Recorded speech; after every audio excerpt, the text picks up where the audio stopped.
particuliers et les entreprises, les comptes qu'elles ouvrent et l'argent qu'elles mettent dans les comptes. C'est de l'argent qui est sur le compte.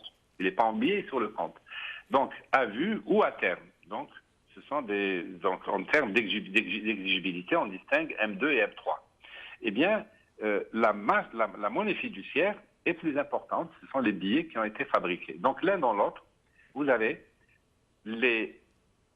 une monnaie qui a été fabriquée, mais qui est garantie essentiellement aujourd'hui par les réserves de change. Et c'est pour ça que je suis de ceux qui pensent que le dinar, dans cette étape historique extrêmement favorable qui s'est ouverte au pays, le dinar peut devenir convertible, il peut être rendu à la convertibilité avec les immenses avantages qui accompagnent la convertibilité, qui est de rendre l'économie plus fluide, plus efficace, mais qui restaure la confiance des gens dans leur monnaie, dans leurs institutions. Mais évidemment, ça suppose une réforme d'ensemble qui soit monétaire et fiscale, mais aussi politique et institutionnelle.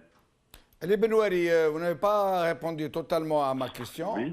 mais comme il ne reste plus beaucoup de temps, nous allons laisser la réponse à la prochaine émission si vous voulez bien continuer à nous prodiguer votre savoir. Néanmoins, je vais laisser Hassan Moussi, qui est avec nous depuis tout à l'heure, qui est lui-même économiste, vous poser une question sur les réserves or, question à laquelle vous ne répondrez pas néanmoins, à laquelle vous répondrez la prochaine fois, mais la question sera posée pour que tout le monde puisse la méditer.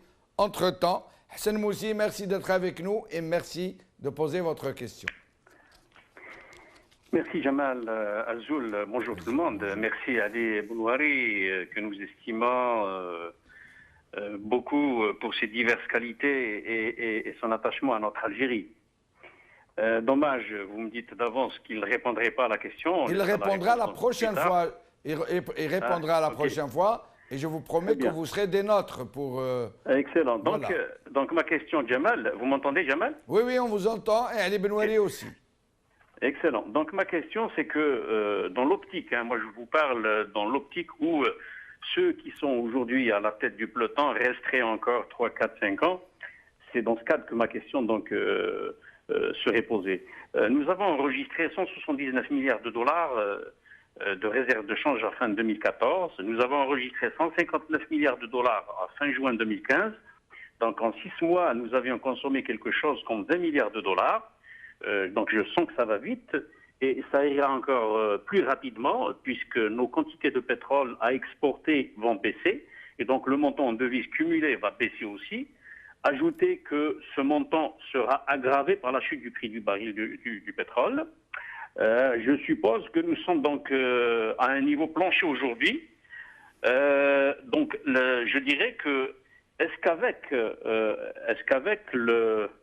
Pardon, je suppose que l'un dans l'autre, je dirais, l'un dans l'autre, les réserves de change, le fonds de régulation des recettes, qui sert à gérer le surplus de l'embellie pétrolière, l'un vient donc au secours de l'autre. Ces fonds donc, qui dépendent de 3 facteurs essentiels, donc ils augmentent ou diminuent en fonction de la dévariation du dinar, des revenus en devises, donc via le seul pétrole, et des dépenses d'investissement. Est-ce qu'avec, Monsieur Ali Benouari, donc, est-ce qu'avec les niveaux de déficit d'aujourd'hui, ajoutés aux besoins grandissants donc, en matière de fonctionnement, en matière de sécurité et des besoins divers, est-ce que l'Algérie a la possibilité de tenir le niveau de vie d'aujourd'hui pendant au moins les 3 années à venir? Ou encore, et là ma vraie question, ou alors se doit-elle inévitablement recourir à ces réserves en or avant de taper à la porte du FMI, nous dire donc si dans ce cas quel est le niveau de notre stock d'or en quantité et en valeur et qu'est-ce qu'on peut faire avec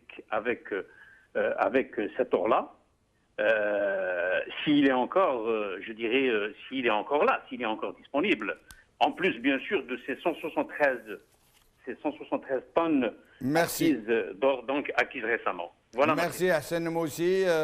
Donc Ali Benouari ne pourra pas y répondre, nous arrivons à la fin de l'émission. Je voulais aussi lui poser après les mêmes questions et savoir où se trouvent ces réserves or. Ali Benouari, je vous laisse le mot de la fin. Je vous demanderai de conclure en moins d'1 minute, puisque nous arrivons à la fin de l'émission, et de laisser votre réponse à ce qui vient de vous être posé comme question pour la prochaine fois.